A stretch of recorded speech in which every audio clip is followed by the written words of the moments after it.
आज हम अथ एकादशोध्याय मतलब 11वां जो चैप्टर है श्रीमद् भगवद गीता का, उससे स्टार्ट करेंगे क्योंकि मैंने इससे पहले का पढ़ लिया थोड़ा बहुत, बट अब इससे आगे बढ़ना है तो मैं सोच रहा हूँ पहले एक लाइन से पूरा ख़त्म करूँ, फिर इसके बाद मैं स्टार्ट करूँगा वन से। तो 10वें अध्याय के अंत में भगवान ने अर्जुन पर विशेष कृपा करके कहा है कि संपूर्ण जगत अर्थात अनंत सृष्टियाँ मेरे किसी एक अंश में हैं और वह मैं तेरा सारथी बना हुआ तेरे घोड़ों की लगाम और चाबुक लेकर बैठा हूँ तथा तेरी आज्ञा का पालन कर रहा हूँ। जब सब विभूतियों और योग प्रभाव का महान आधार तेरे सामने बैठा है, तब तुझे अलग अलग विभूतियों को जानने की क्या आवश्यकता है।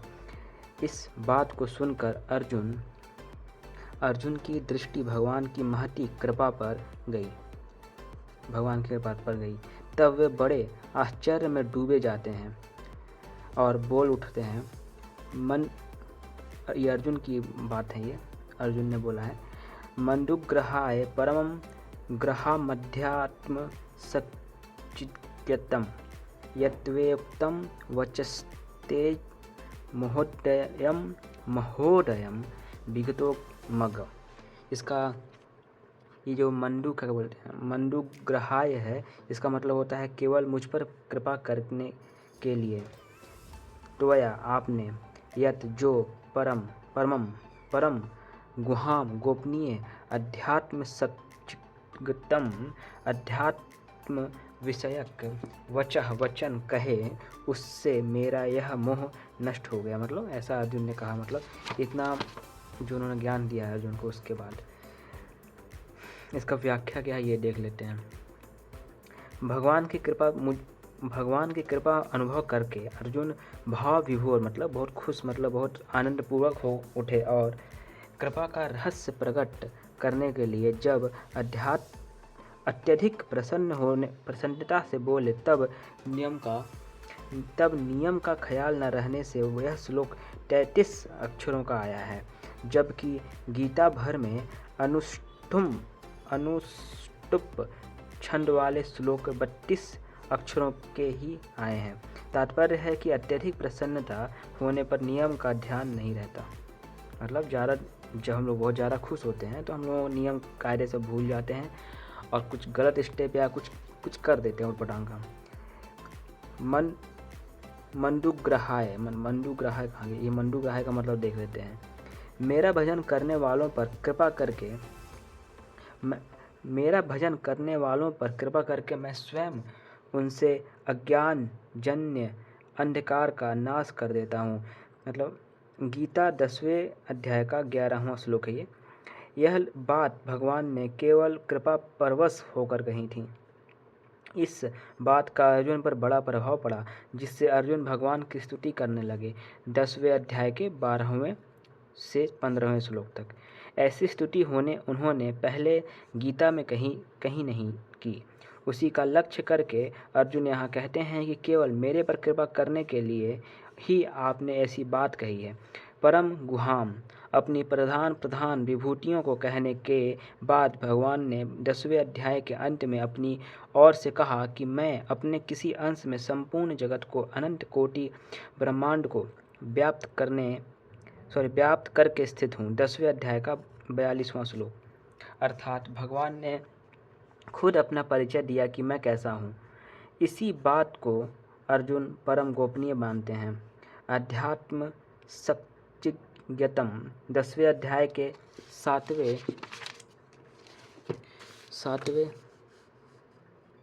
श्लोक में भगवान ने कहा था कि जो मेरी विभूतियों और योग को तत्व से जानता है, अर्थात संपूर्ण विभूतियों के मूल में भगवान ही हैं और संपूर्ण विभूतियाँ भगवान की सामर्थ्य से ही प्रकट होती हैं तथा अंत में भगवान में लीन ही हो जाती हैं।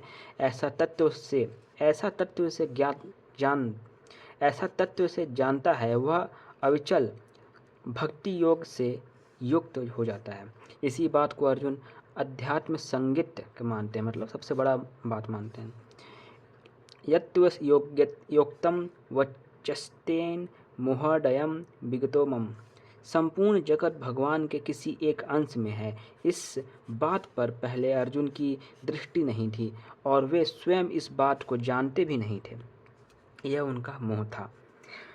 परंतु जब भगवान ने कहा कि संपूर्ण जगत को अपने एक अंश में व्याप्त करके मैं तेरे सामने बैठा हूँ, तब अर्जुन की इस तरफ दृष्टि गई कि भगवान कितने विलक्षण हैं। उनके किसी एक अंश में अनंत सृष्टियाँ उत्पन्न होती हैं, एक अंश से अनंत सृष्टियाँ उत्पन्न होती हैं, या फिर ऐसा कह सकते हैं कि अनंत सृष्टियाँ जो हैं वो एक ही हैं, मतलब ठीक है, ऐसा भी मतलब सोच सकते हैं। उसमें स्थित रहती है, मतलब उस एक अंश में, और उसी में लीन हो जाती हैं और वे वैसे के वैसे ही रहते हैं। इस मोह के नष्ट होते ही अर्जुन को यह ख्याल आया कि पहले जो मैं इस बात को नहीं जानता था वह मेरा मोह ही था।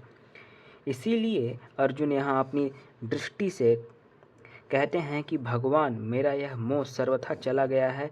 परंतु ऐसा कहने पर भी भगवान ने इसको अर्जुन के मोह नाश को स्वीकार नहीं किया। मतलब अर्जुन ने बोल दिया, बट भगवान जो भी हैं, ईश्वर हैं, कृष्ण जी, उन्होंने माना नहीं, क्योंकि आगे 49वें श्लोक में भगवान ने अर्जुन से कहा कि तेरे को व्यथा और मूढ़ भाव, मतलब मोह नहीं होना चाहिए। माँ ते व्यथा माँ च विभूड भाई। परिशिष्ट भाव क्या है, इसे देख लेते हैं, ठीक है। अर्जुन कहते हैं कि आपने जो वचन कहे हैं वे केवल मेरे पर कृपा करके ही कहे हैं, मतलब मेरे पर ही आपने कृपा करके मेरे लिए कहे हैं, अपनी विद्वता बताने के लिए नहीं, मतलब अपनी कोई ज़्यादा ओवर स्मार्ट बनने के लिए नहीं बताया आपने मेरे हेल्प करने के लिए बताया है। इसमें केवल कृपा के अलावा और कोई हेतु नहीं है। मतलब ऐसे अर्जुन का मतलब उन कृष्ण भगवान को लेकर मानना है। संपूर्ण प्राणियों के आदि मध्य तथा अंत में मैं ही हूँ। 10वें अध्याय का 20वां श्लोक था ये। मैं ही संपूर्ण प्राणियों का बीज हूँ। 10वें अध्याय का 39वां श्लोक। ऐश्वर्य, शोभा और बल से युक्त प्रत्येक वस्तु को मेरे ही योग के अंश में उत्पन्न हुई समझो। मतलब ऐसा कृष्ण भगवान ने कहा था। 10वें अध्याय का 40वां श्लोक, मतलब 10वें अध्याय, मतलब 10वें अध्याय का इसी अध्याय में है 40वां श्लोक। मैं अपने एक अंश से संपूर्ण जगत को व्याप्त करके स्थित हूँ। मतलब उन्होंने सारे जगत को अपने एक, मतलब जो समझ में आ गया होगा आपको। इन वचनों को सुनने से अर्जुन को ऐसा लगा कि मेरा मोह नष्ट हो गया। मतलब ऐसा लगा, जैसे नहीं होता है कि जब हम लोग कोई ज़्यादा कुछ सत्संग सुन लेते लगता है कि हाँ मैं ही भगवान हो गया, अब मेरा सब मोह खत्म हो गया। बट ये भी एक प्रकार का मोह ही है, परंतु वास्तव में उनका आंशिक मोह नष्ट हुआ है, पूरा नहीं। और थोड़ा बहुत मतलब नहीं होता है कि हाँ जब बहुत ज़्यादा पैसे की बात सुन लेते हैं तो पैसे से मोह कम हो जाता है, बट फिर कुछ देर बाद जब देखते हैं कि किसी और के पास लैम्बोर्गिनी है तो मोह फिर से शुरू हो जाता है। संबंध क्या है, मोह कैसे नष्ट हो गया, इसी को आगे के श्लोक में विस्तार से कहते हैं। मतलब देखा, ठीक है। अब आगे पढ़ेंगे। ये तो हो गया अपना पहला 10वें अध्याय का पहला श्लोक का काम खत्म, ठीक है। मिलते हैं अगले श्लोक में। जय श्री कृष्ण, बाय।